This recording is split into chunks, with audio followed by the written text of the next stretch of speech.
Buenas noches a todos. Gracias por conectarse a esta nueva sesión del Zoom científico. Hoy pues con un tema muy especial y también que las noticias del día nos han dado contenido para conversar hoy de manera muy interesante. Hablamos sobre buscando la cura para la infodemia. Yo soy el doctor Gabriel Rebollón de la Fundación Sangre Panamá y hoy como invitada tenemos a alguien muy especial, que es la doctora Ivonne Torres Atencio, que es catedrática de farmacología y directora del Departamento de Farmacología de la Facultad de Medicina de la Universidad de Panamá. Pero además es una entusiasta que conozco ya desde hace varios años de incentivar, de popularizar la ciencia más allá del sector de salud, del sector universitario, sino que a todos les interesa. Entonces, si de repente participan en una actividad del Día de la Ciencia o demás, verán a la doctora Ivonne muy activa en todas esas actividades, doctora. Bienvenida y gracias por acompañarnos hoy. Gracias a ti, Gabriel, por la invitación. De verdad me siento honrada de cuando ya llega a un Zoom científico, ustedes que estoy haciendo ruido. Totalmente, totalmente, totalmente. Doctora. Y bueno, ya para dar un poco, ponernos a todos en contexto, cuando decidimos hablar de este tema, buscando la cura para la infodemia, este es un tema que hemos estado viviendo y que se ha vivido históricamente cuando se dan temas de pandemia, buscando un poco de información, cuando se dieron diferentes pandemias en la Edad Media y en diferentes épocas de nuestra historia, siempre existieron los rumores, ¿no? Hoy día los rumores son por redes sociales, pero antes estaban los rumores, los comentarios en los pueblos, en los países, y que desde esa época tenían un impacto positivo o negativo en la forma que las personas percibían o recibían la información sobre, en este caso, enfermedades que se estaban dando en el momento, o curas o tratamientos, ¿no? Y durante esta época hemos escuchado información como por ejemplo, hemos escuchado medicamentos que surgen de repente y que son el tema de conversación de las redes sociales, como el tratamiento único para el COVID-19, o de repente algún otro producto o cualquier situación genera hoy día un eco y una conversación muy grande. Y esto, cuando lo ponemos en el contexto de la Organización Mundial de la Salud, ellos describieron esto como una emergencia de comunicación científica a nivel mundial. Esto es no solamente una pandemia del virus del COVID-19, sino también una emergencia de comunicación global y de comunicación de la ciencia, ¿no? Entonces, en base a esto, quisimos traer este tema, porque cualquier comentario que nosotros realicemos en redes sociales o en nuestras familias, en nuestros grupos de WhatsApp, puede tener un impacto en cómo las personas perciben, manejan y coordinan la enfermedad. Entonces todos tenemos una responsabilidad muy grande. Y bueno, ya poniendo este contexto, doctora, me gustaría saber primero, ¿quién es la doctora Ivonne? Bien, soy Ivonne Torres Atencio y me pongo los dos apellidos porque la madre que me parió. Eh, Soy farmacéutica de formación con una maestría y un doctorado en farmacología. Em, Me he dedicado en los últimos años, no voy a decir cuántos, a la docencia y a la investigación, puntualmente en los últimos años en la investigación en inflamación respiratoria, manejando un concepto un tanto mezclado cuando hice el doctorado de inmunofarmacología. También asesoro sobre todo tanto a pertenecientes al equipo de salud perteneciente al Estado como a laboratorios en cuestiones de biotecnológicos, de fármacos biotecnológicos. Pero desde luego que la pandemia, el COVID-19 ha venido a cambiar muchos paradigmas y también la forma en que nosotros hablamos y enfocamos lo que hacemos en ciencia. Y también hemos mutado, como quien dice un poco en términos virales, y hemos migrado este año a enfocarnos un poco más en términos de investigación en el área de COVID, que hay mucho, mucho que aportar. Entonces creo que todos los científicos de alguna manera u otra, en esa sensación de impotencia de no poder hacer alguna cosa más por esta crisis sanitaria, hemos migrado y dado parte de nuestras habilidades y destrezas en esto. Y eso es lo que estamos haciendo ahora. Muchas gracias, doctora. Y bueno, y pensando un poco en este tema del tratamiento, prácticamente estamos en una lucha del mundo contra el virus, pero también contra la información, porque esta información, sea correcta o sea incorrecta, se difunde hoy prácticamente a la misma velocidad o más rápido que el virus, ¿verdad? Sí, definitivamente la información sensacionalista, no tan real, la que tiene un punto de eso de picante, es lo que más rápido se multiplica. Y bien lo comentaba, o sea, esto de la información o de los rumores no es nuevo. Ha pasado en otras pandemias. Lo que sucede es que la virtualidad o el vivir a tiempo real todo hace que haya una competencia en términos de una carrera de velocidad más que de resistencia. Entonces, claro, en los científicos, por un lado, tratando de divulgar, pero con la mejor evidencia disponible, pero por otro lado, los comentarios o las noticias falsas que no tienen nada que perder van a otra velocidad y mucho más rápido, y las personas entonces no filtran y realmente no saben en qué creer. Y quizás nuestras aclaraciones llegan un paso atrás de lo que ya ha hecho la noticia falsa. Entonces, realmente estamos en una carrera contra el virus y contra la infodemia, la información masiva no veraz. Así es, doctora. Y quiero aprovechar para recordarle a todos los que nos acompañan hoy que pueden hacer sus preguntas en la sesión de comentarios, tanto aquí en Zoom como en Facebook Live, ¿no? Entonces, ahora, doctora, hablando un poco más, ¿qué es la infodemia? Bien, como bien comentabas, este no es un concepto nuevo. De hecho, lo maneja la Organización Mundial de la Salud y la OPS también, y han sacado comentarios que es demia, que es un exceso de información, Entonces, claro, esa información no la clasificas o no se puede clasificar tan rápidamente en buena o mala si no tienes las herramientas para accesar o para filtrar la información más veraz. Entonces, se da lo que se conoce como la manipulación. O sea, hay una manipulación de esa información y que que es dudosa, que no sabes cuál es la intención, porque tú puedes saber cómo empieza algo, pero no sabes cómo va a terminar algo. Y eso es lo que sucede en esta era. Y entonces, claro, con todas las redes sociales, con personas que puedan tener una formación no tan ligada a la divulgación científica, que es más ligada al sensacionalismo, entonces se tergiversan estas cosas y realmente es una crisis en términos de que ha causado daños en cierta parte de la población en el mundo. Entonces, realmente es un exceso de información que no puedes clasificar si es buena o mala. Y menciona algo muy interesante porque ese exceso de información se vio en todos los sectores y desde el punto de vista científico, desde el punto de vista por ejemplo, de las revistas científicas, ellos tuvieron un aumento de alrededor de 300% de artículos, de recepción de artículos en los primeros 6 meses de la pandemia. Que desde el punto de vista científico eso era algo que jamás había pasado, ¿no?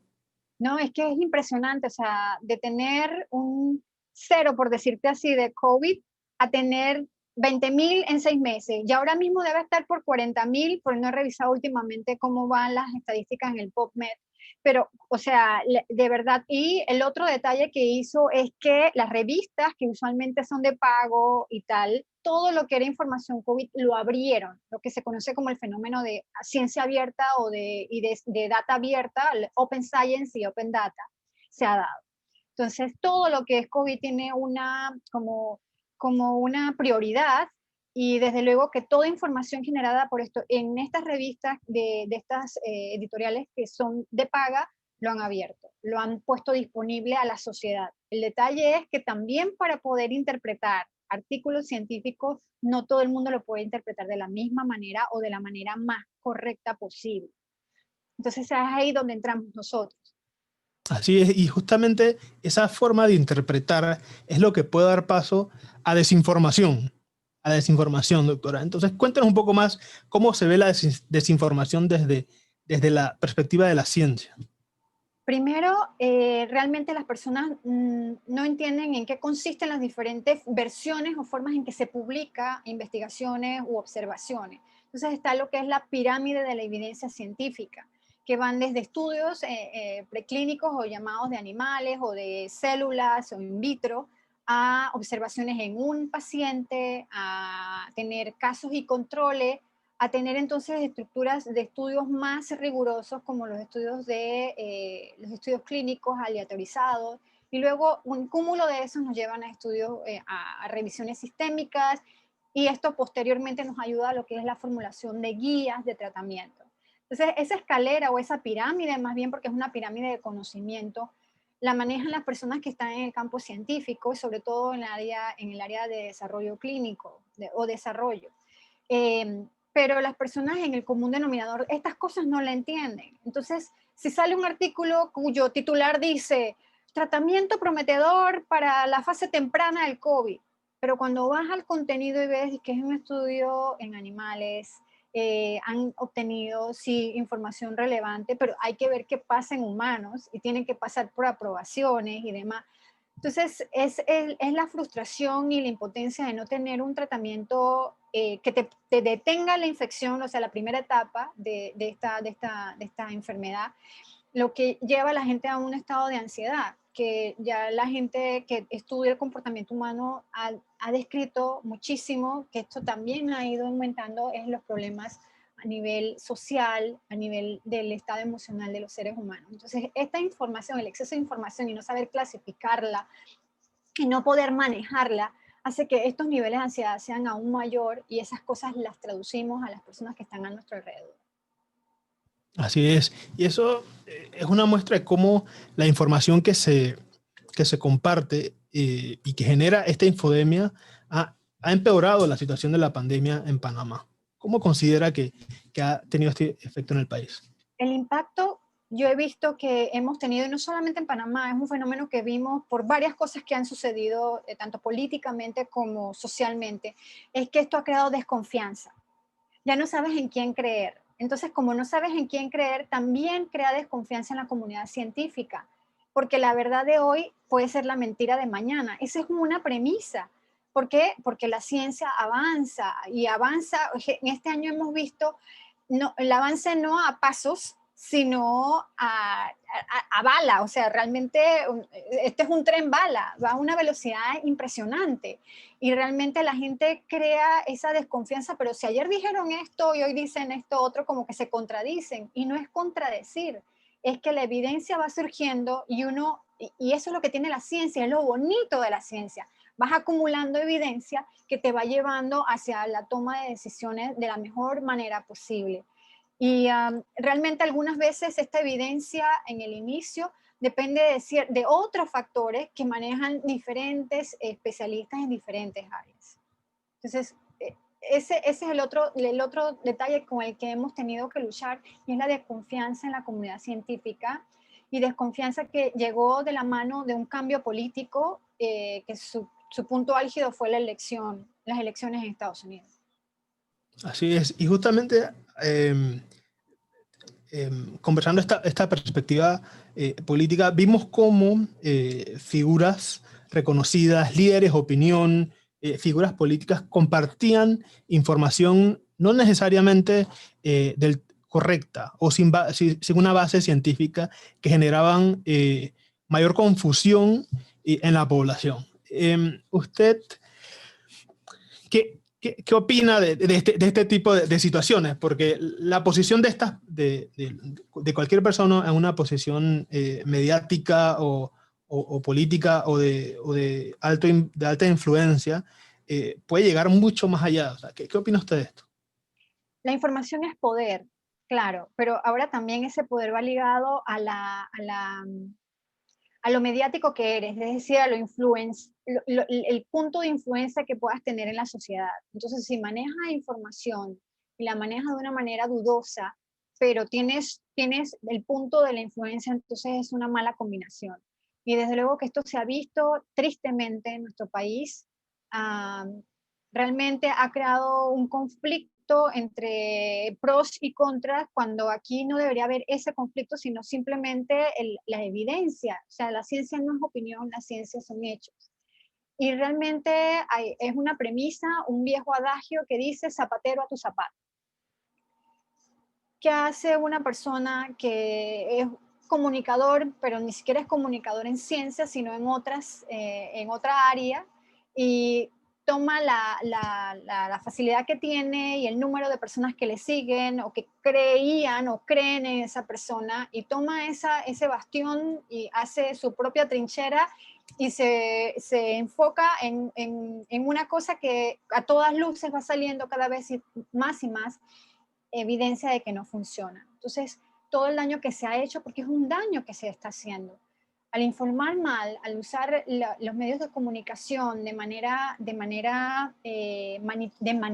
manipular la información hacia un propósito que no es realmente el de mostrar las cosas como son, estás haciendo daño. Y entonces, realmente, algunas veces crea bastante impotencia por parte de los científicos, porque no necesariamente tenemos el mismo alcance que tienen estas personas que ya llevan años delante de las pantallas o delante de un micrófono en la radio, y que tienen mucha mayor facilidad, quieras que no, de ser escuchado. Entonces, llegamos los científicos y tenemos que entonces hacernos servir de herramientas para comunicar efectivamente, porque hay que tener claro que no es comunicar por comunicar, no es sacar datos así a traganíquel, no, es comunicar adecuadamente y de manera efectiva. Entonces, hemos tenido que saltar muchas barreras para esto. Y seguimos Así en la es. lucha. Así es. Y ahora hablando un poco, doctora, de su experiencia como científica, hoy como representante del mundo de la ciencia, en este es un científico, cuénteme qué valor tiene las redes sociales para la comunicación científica en estos momentos. Pues las redes sociales son muy importantes. Yo creo que en Panamá todos los panameños tienen de 1 a 2 celulares en casa. Mínimo, mínimo. Y te puedo decir todos los panameños, porque es todos los panameños. O sea, no importa la condición social, tienen un teléfono celular. Lo he visto, personas en la montaña muy metidos, encuentran alguna manera, pero tienen un celular. Entonces, claro, al tener un celular, están estas redes sociales, ya sea, dependiendo de la edad, ya sea Facebook, Instagram, Twitter y demás, cosas de que la información llega por todos estos lados. Entonces, el manejo de las redes sociales ha sido de un gran impacto, y eso lo hemos visto tanto en otras esferas. Personas, por ejemplo, que tenían pocos seguidores antes de la pandemia, en términos de que ellos tenían un área de experticia y la gente les seguía a los que les conocían, o sea, el mundo de los pares, vamos, se intercambiaban entre ellos y tal, pero de repente sale una noticia y esa persona es más vista, y de repente aumenta el número de seguidores. Entonces hemos visto muchos científicos que tenían pocas visitas o poca visibilización, y producto de sus declaraciones o de ser expuesto en los medios de comunicación, de repente se ha duplicado o triplicado el número de seguidores en las redes sociales. Y quien no ha tenido redes sociales las está empezando a tener. Están abriendo cuentas y tal, porque sienten que si no las tienen, no están comunicados o no están enterados de lo que está pasando, están perdiéndose en ese ecosistema que ya está más que creado. Exactamente, exactamente. Y bueno, hemos visto como muchos, tanto profesores como diferentes personas que en algún momento no tenían disponibilidad o interés en redes sociales, hoy tener una presencia muy relevante en ellas, ¿no? Entonces, doctor, ahora pasando a su publicación, ustedes junto al doctor Amador Goodrich hicieron una publicación recientemente en la revista Nature, donde presentan un análisis muy interesante sobre una situación que se está dando en Panamá. ¿Qué los motivó a dar esa publicación? ¿Y qué punto considera importante? Bien, primero esa publicación, sí, como bien comentas, con el doctor Amador Goodrich, pero también con el doctor Silvio Vega, que Por favor. es infectólogo, eh, especialista en microbiología. Este, bueno, básicamente nosotros ya llevábamos tiempo viendo lo que estaba sucediendo en términos de tratamiento, o sea, principalmente, que es mi área de experticia, lo que estaba saliendo y la evidencia que estaba saliendo en términos de tratamiento. Y encontrábamos que ya había habido el problema de ciertas publicaciones en Lancet y en el New England Journal of Medicine con respecto a la hidroxicloroquina y los efectos cardiovasculares, pero fue retractada por la manera en que se tomaron los datos por una compañía externa que se llama Surgisfere de Chicago y tal. Y eso lo que vino a causar fue un crash en donde se rompió algo, en donde ya venía un estudio por parte de la Organización Mundial de la Salud con un brazo en donde se estaba evaluando hidroxicloroquina dentro de estudios clínicos para ver si era o no efectiva en términos del tratamiento temprano del COVID. Panamá está escrito a este estudio Solidaridad de la Organización Mundial de la Salud. Y de repente la Organización Mundial de la Salud dijo, hay que detenerlo porque tenemos que revisar lo que está sucediendo con la hidroxicloroquina. Y ese punto de inflexión, junto con otras declaraciones por parte de un médico francés, empezó esta revolución con respecto a la hidroxicloroquina. El detalle era que cada vez salían más y más evidencia y ahora a este punto han salido varias publicaciones ya, estudios clínicos randomizados, pero en nuestro país se tomó la decisión de usarla ya de una manera abierta, no bajo un criterio de estudio clínico, sino que la autoridad sanitaria dijo que se iba a dar de manera preventiva y para el paciente positivo y demás, y que ciertos criterios para hacerle electrocardiograma y todo, pero cuando ves en la realidad los grupos de trazabilidad daban un kit y ese kit contenía toda una serie de medicaciones a quien saliera positivo y a su alrededor. Esto realmente nos creó muchísima preocupación, sobre todo por el hecho de conocer el medicamento. Si tú le preguntas a un farmacéutico cuántos medicamentos toma un farmacéutico, casa de herrero, cuchillo de palo. Pocos, porque ya nosotros sabemos todo lo que implica un medicamento, las interacciones dentro del cuerpo en cuanto a su metabolismo, en cuanto a otros medicamentos, en cuanto a alimentos, en cuanto a remedios caseros y demás, que es mucha la costumbre en nuestro país de tomar remedios herbolarios o etnomedicina que le llaman. Entonces, al revisar, obviamente, este producto, este fármaco, la hidroxicloroquina, es un medicamento que no es primera vez que está en el mercado. La hidroxicloroquina tiene años, más de 70 años está en el mercado, pero tiene sus indicaciones. El uso en malaria, posteriormente su uso que tiene en enfermedades inflamatorias como el lupus eritematoso sistémico y la artritis reumatoidea, pero a ciertas dosis y puntualmente en este tipo de pacientes. Y vemos esto de repente y la gente no entiende que las interacciones que puede haber. Y fue entonces cuando decidimos revisar y plantear qué estaba pasando en nuestro país. ¿Y por qué en este punto? Porque se ha dicho, y no soy la primera persona, hay muchos, tanto médicos como personal científico, que aquí en Panamá ha dicho, la evidencia está saliendo en las guías operativas de sitios como el Instituto Especializado Nacional de Salud de los Estados Unidos, en las guías europeas. Ellos están descartando ya el uso de hidroxicloroquina porque no tiene efecto profiláctico, porque no se le ha comprobado efecto preventivo ni de reducir esta etapa temprana del virus. Pero aquí se está usando y se está usando de una manera masiva. Entonces, realmente va a crear dos conflictos. Uno, el desabastecimiento para las personas que realmente lo necesitan y otro, lo que se llama la resistencia a medicamentos. Y el detalle era que si no nos escuchaban desde dentro, hay un adagio, un proverbio que dice que nadie es profeta en su propia tierra. Entonces, si de repente desde afuera lo veían y ellos daban el aval de que es cierto o de que realmente hay que escuchar lo que está pasando, entonces la manera en que un científico comunica es a través de una publicación científica. Y nosotros habíamos ya hecho varias revisiones de la data que estaba saliendo y observamos, mandamos ya a una revista, esta revista nos dijo que no en ese momento, y vimos que había salido otra comunicación en Nature, pero de ivermectina en Sudamérica. ¿Por qué? Porque también ellos estaban tratando de evaluar ivermectina en estudios clínicos, pero no lo podían evaluar en estudio clínico porque la gente ya lo estaba usando comúnmente. Entonces no tenías una población con que, no tenías un grupo con qué comparar porque todo el mundo lo había tomado en algún momento. Entonces los estudios clínicos requieren de un grupo control o de un grupo tratado con el tratamiento estándar y otro con la indicación o con la herramienta. Entonces no podías evaluarlo. También pasó aquí, al no tener la seguridad de que ese paciente no hubiese tomado o no hidroxicloroquina, no podías incluirlo o no en ese brazo que estaba evaluando la OMS de hidroxicloroquina. Y por eso la OMS lo suspendió y salió todo lo de Solidaridad. Cuando Solidaridad salió y dijo, cerramos hidroxicloroquina porque no se demostró que tenía ningún efecto, nosotros dijimos, es el momento, porque es uno de los estudios más grandes.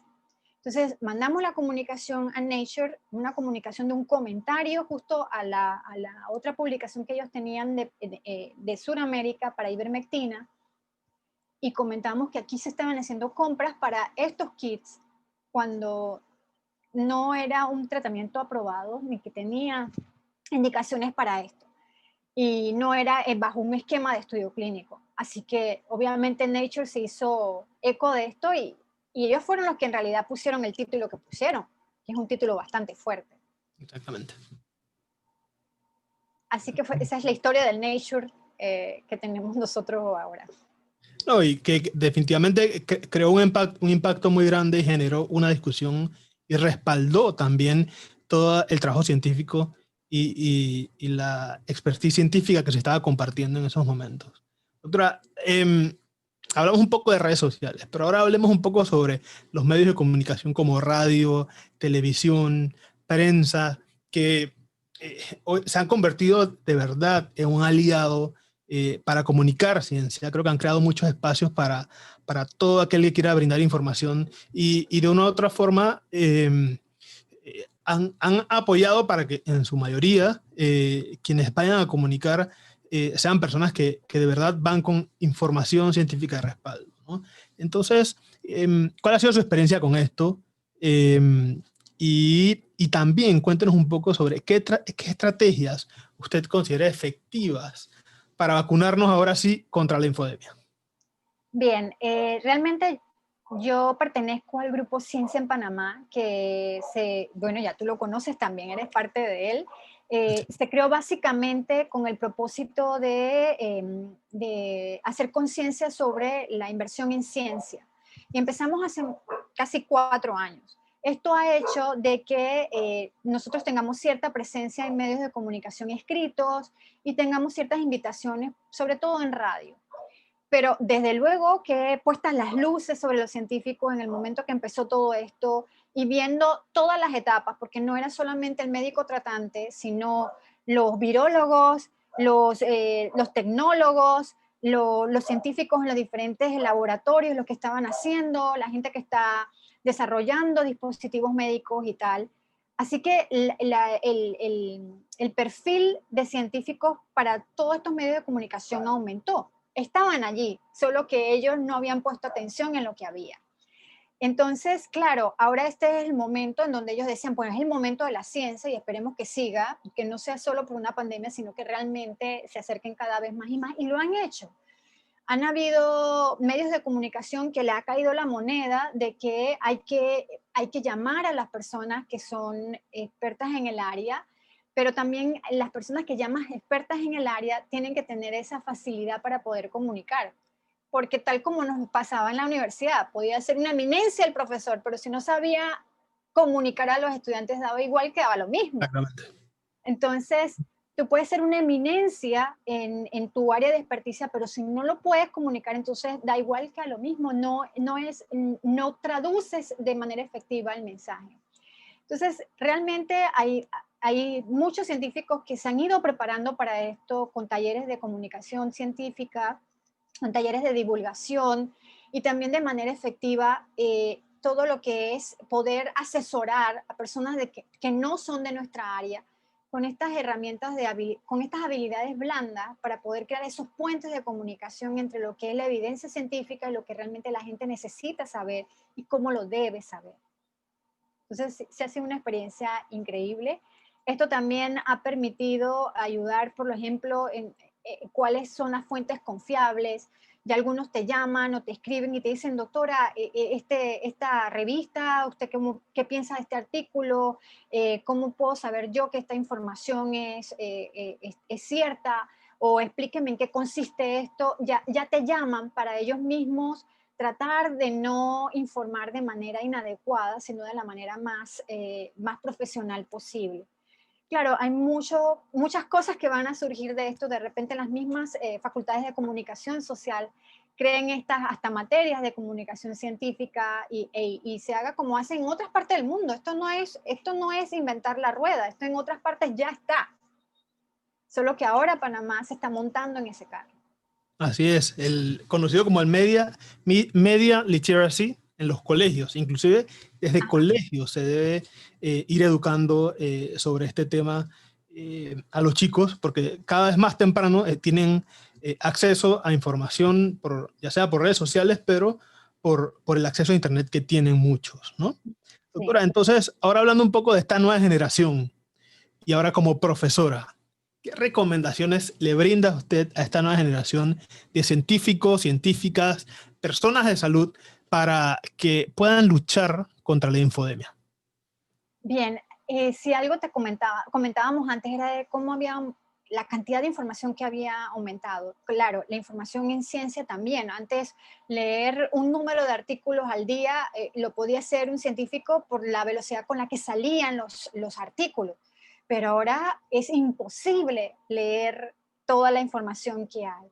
Entonces, usualmente yo a los estudiantes de medicina, yo siempre les digo, ustedes van a ser futuros médicos, ustedes no pueden leer un pasquín, un abstract, ustedes tienen que realmente, si van a investigar de algo, tienen que irse lo más profundamente posible, pero teniendo en cuenta las limitaciones de que no puedes manejar toda la información. Así que uno tiene que empezar a seleccionar. Desde luego que ellos siempre en nuestras clases y demás, nosotros ofrecemos la información de una manera esquematizada, pero si ellos tienen curiosidad por algo, es la manera en que ellos pueden investigar. Y el detalle es que nosotros estamos procurando que esos estudiantes en las carreras en pregrado tengan el contacto de investigación, porque al inicio para cualquier investigación tú tienes que crear un marco teórico y el marco teórico es a través de toda la información que puedas conseguir como el estado del arte de algo en algo en particular. Entonces, si ellos no tienen esa costumbre desde entonces, cuando son profesionales ya les va a costar muchísimo ponerse al día y decir, ay, es que yo no tengo tiempo para estar leyendo artículos, yo no soy médico de escritorio. No, eso no tiene que ser de escritorio, de consultorio o de salón de operación. El médico tiene que mantenerse de la manera, o el profesional de salud tiene que mantenerse actualizado.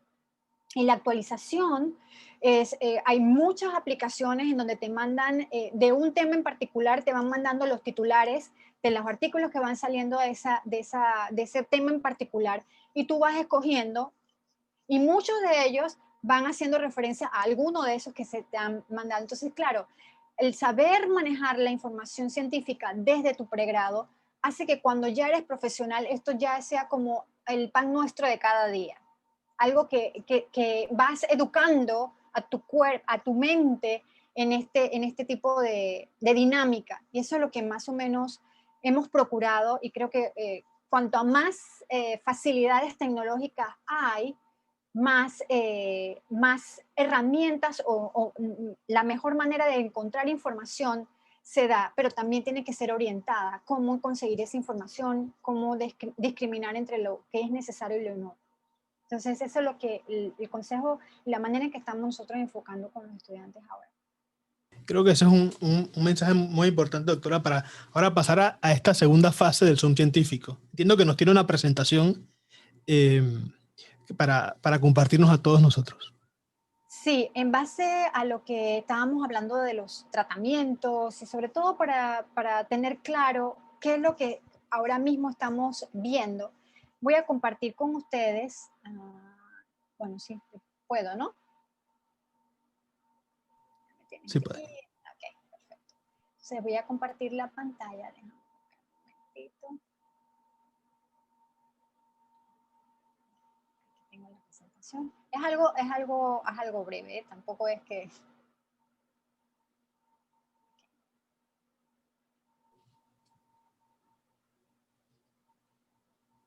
Pues básicamente lo que lo que quería comentarles es que los tratamientos que estamos viendo ahora mismo se basan en 3 fases.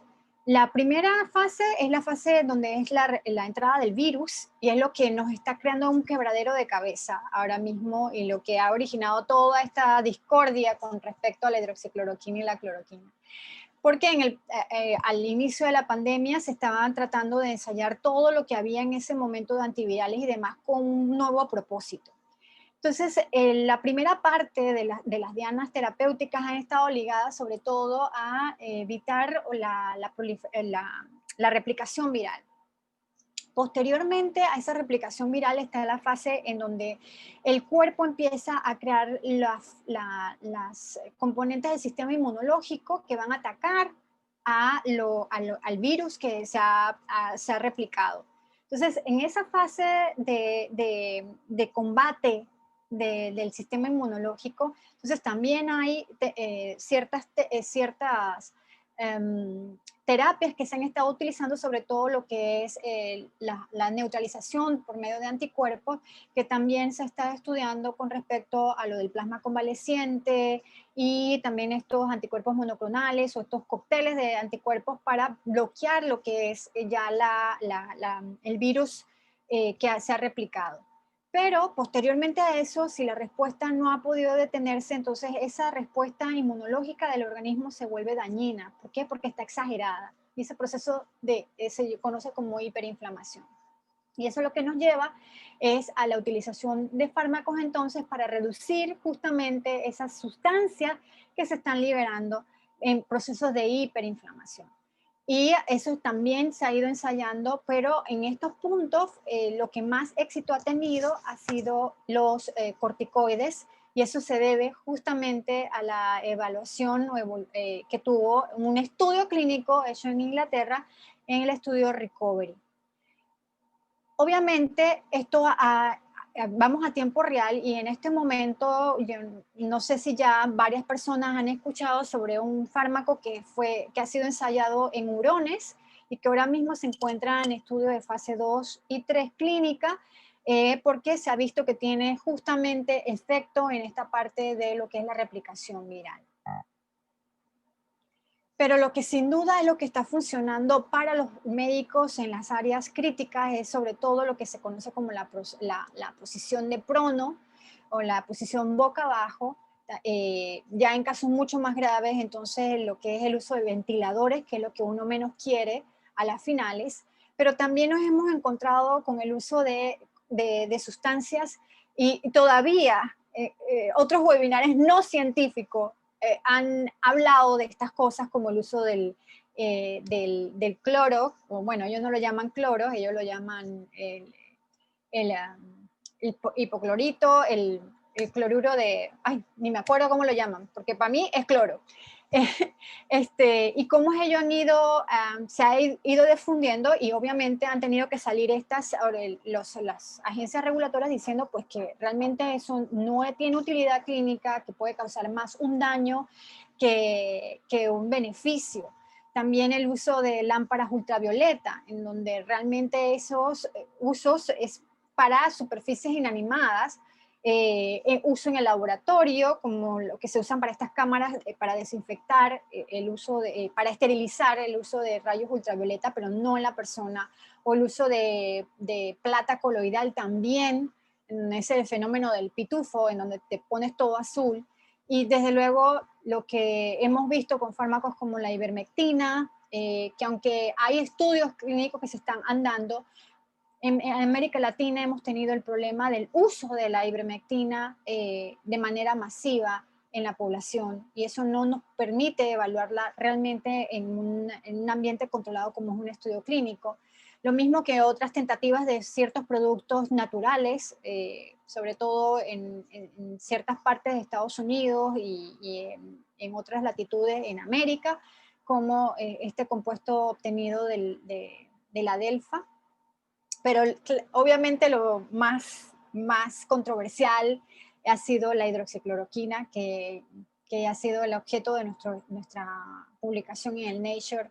Y como verán ustedes, cómo se da la historia en este año, desde lo que veíamos en marzo y su pico de uso en marzo y abril, en donde hasta la FDA le dio una autorización de uso de emergencia y después cómo tuvo que retractarse la agencia hasta que las mismas guías del NIH para mayo ya la desaconsejaban. Pero esta curva no se ve igual en nuestro país, sino que por todo lo contrario, luego en mayo se dio el aumento o el pico de uso en nuestro país y hasta el momento no hay pruebas de que esto sea ni útil en la prevención ni en el tratamiento del mismo. Y desde luego que toda esta información se va analizando a través de los ensayos clínicos que han salido y que han dado pruebas de que no sirve, que no funciona, y son más de 180 diferentes estudios. Y esto es lo que nos ha creado esas noticias falsas, nos ha creado esa parte de esa infodemia con el manejo dudoso de información que realmente nos está causando muchos problemas y por lo que hemos estado muchísimo en los medios de comunicación y siguen dando. Y ahora el tema que sigue son las vacunas. Ahora el tema es las vacunas. Entonces, realmente, ¿qué está pasando con las vacunas en tiempo real? Hoy ya la FDA aprobó el uso de emergencia de la vacuna de Pfizer. Y las personas ya estaban preguntando que por qué en Inglaterra estaban vacunando y no en Panamá. Y cómo se da esto. Y es el detalle de conocer cómo un producto, ya sea vacuna o medicamento, pasa por diferentes fases que se llaman fases de estudio clínico, y esa fase de estudio clínico, para llegar a ser utilizada en la población, tiene que ser aprobada por una agencia regulatoria. En Panamá, la ley de medicamentos, que es la ley 1, dice que nosotros solamente podemos introducir a nuestro país medicamentos que sean aprobados por la FDA o por la Agencia Europea de Medicamentos. ¿Qué sucede en Inglaterra? Inglaterra no pertenece a la Unión Europea. Inglaterra tiene su propia agencia reguladora y su propia agencia reguladora aprobó el uso de la vacuna. Todavía la EMA, es decir, la Agencia Europea de Medicamentos, no ha aprobado la vacuna, están en estudio. Ya la FDA lo hizo. Esto hace de que Panamá, después de esto, pueda recibir la vacuna que ellos aprobaron en este momento, que hoy es la de Pfizer. Y creo que menciona un punto muy interesante con este tema de la aprobación por la FDA de la vacuna de Pfizer. Cuando esta noticia se replicó en los medios de comunicación, tuvimos dos perspectivas, ¿no? En el caso, en una de las publicaciones en Panamá, se replicó o se anunció algunos eventos adversos que se había presentado en un porcentaje pues muy, muy bajo de quienes habían recibido la vacuna. ¿Podemos aclarar ese punto? Sí, vimos de una parálisis hemifacial. Así es. Sí. Y presentaban las fotos de 3 personas. O sea, realmente la vacuna, ningún medicamento es inocuo, no podemos, o sea, hay que estar claros, y eso es parte de la ética y la deontología del uso de medicamentos.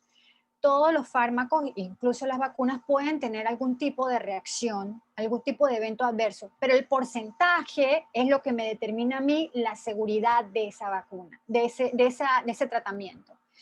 ¿Qué ha hecho? La revisión que se hizo en todo momento de los estudios clínicos van en torno a eficacia y seguridad. La seguridad de las vacunas me dicen a mí qué eventos son leves, moderados, graves y o sea, y si hubiesen sido graves en un porcentaje importante, se tiene que retirar o se tiene que terminar ese estudio porque no es éticamente viable. La presencia de un efecto adverso hay que evaluar que no sea inherente al paciente. ¿Por qué? Porque puede ser inherente al medicamento o inherente al paciente. Cuando se evalúa este efecto, decían de que se había presentado muy mínimamente en un 0.0009% y que se había visto tanto en grupos de la vacuna como en grupos de no tratado. Es decir, que puede ser un evento ligado o inherente al paciente. Y eso es parte de la variabilidad biológica. Lo mismo que ayer sucedió. Dos personas del personal sanitario en Inglaterra tuvieron un shock anafiláctico.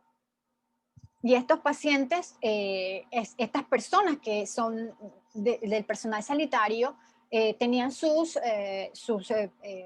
epinefrina de rescate y se estabilizaron y todo lo demás.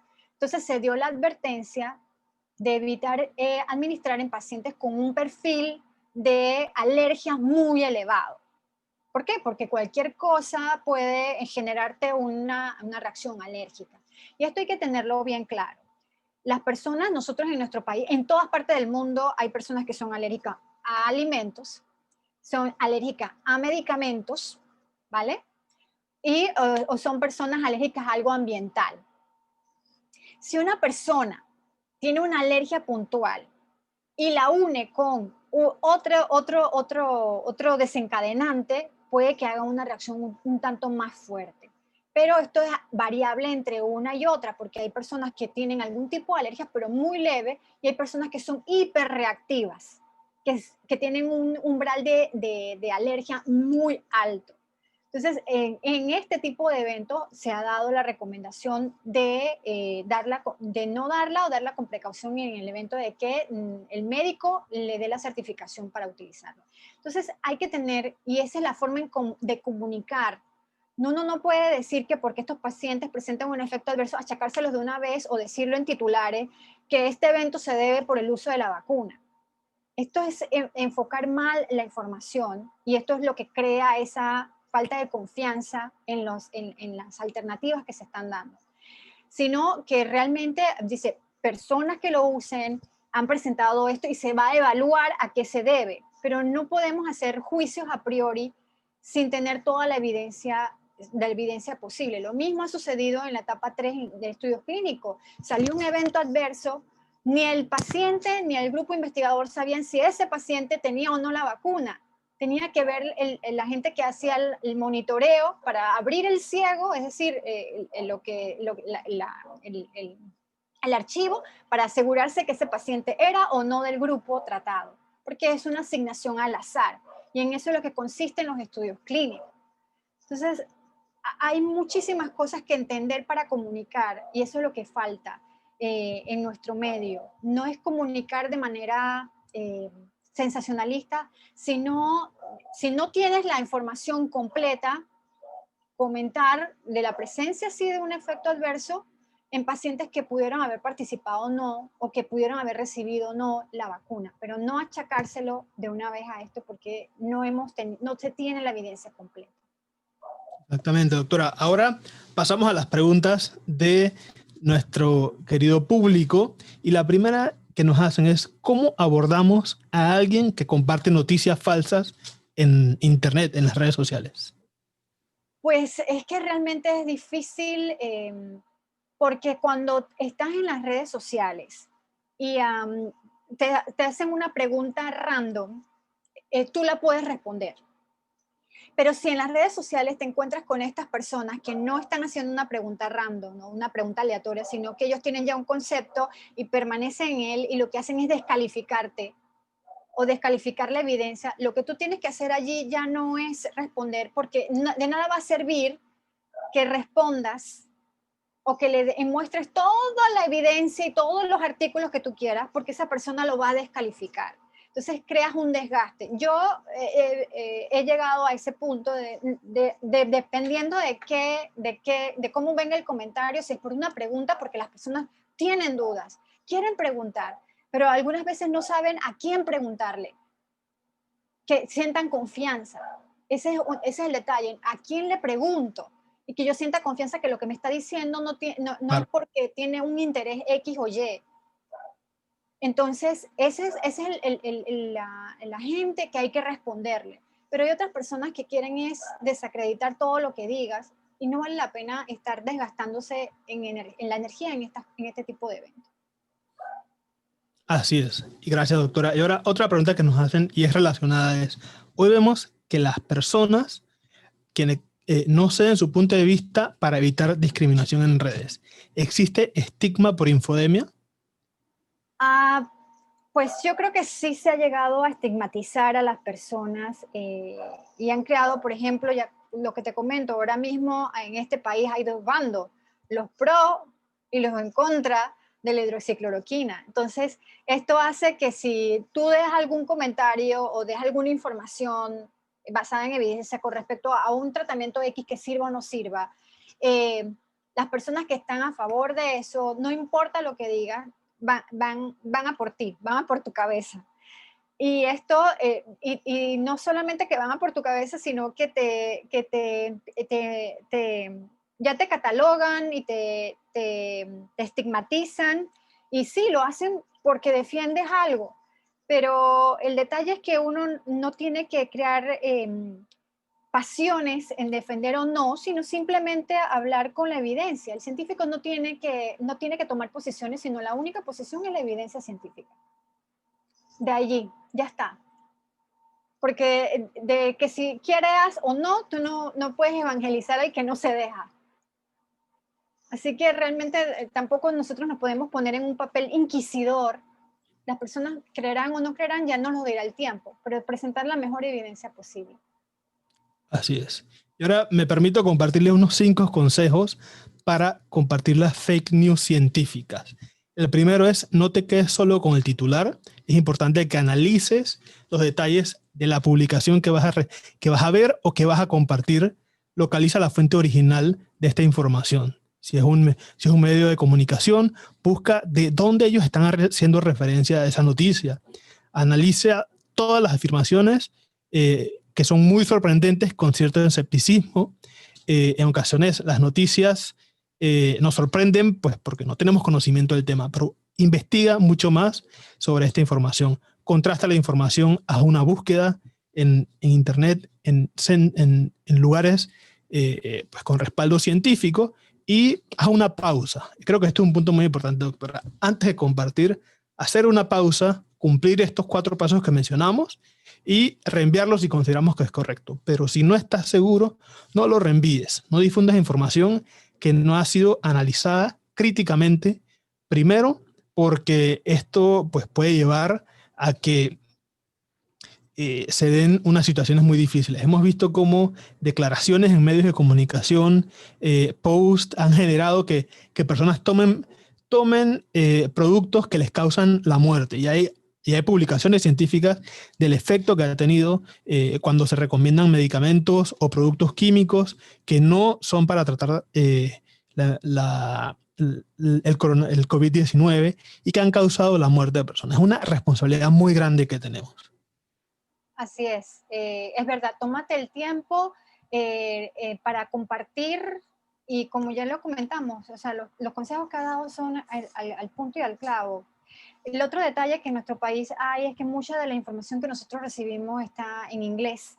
Okay. Y realmente eso también hay que tener la claridad de que no toda la población en nuestro país habla o lee fluidamente el inglés, que es el idioma de la comunicación en ciencia. Así que otra labor que hacen y que debemos tener los científicos es, obviamente, extraer esta información y poner las cosas claves o los puntos clave. Y eso es parte de la docencia a través de las redes sociales. Para poder llegar a más población hay que hablarles en el idioma que ellos entiendan.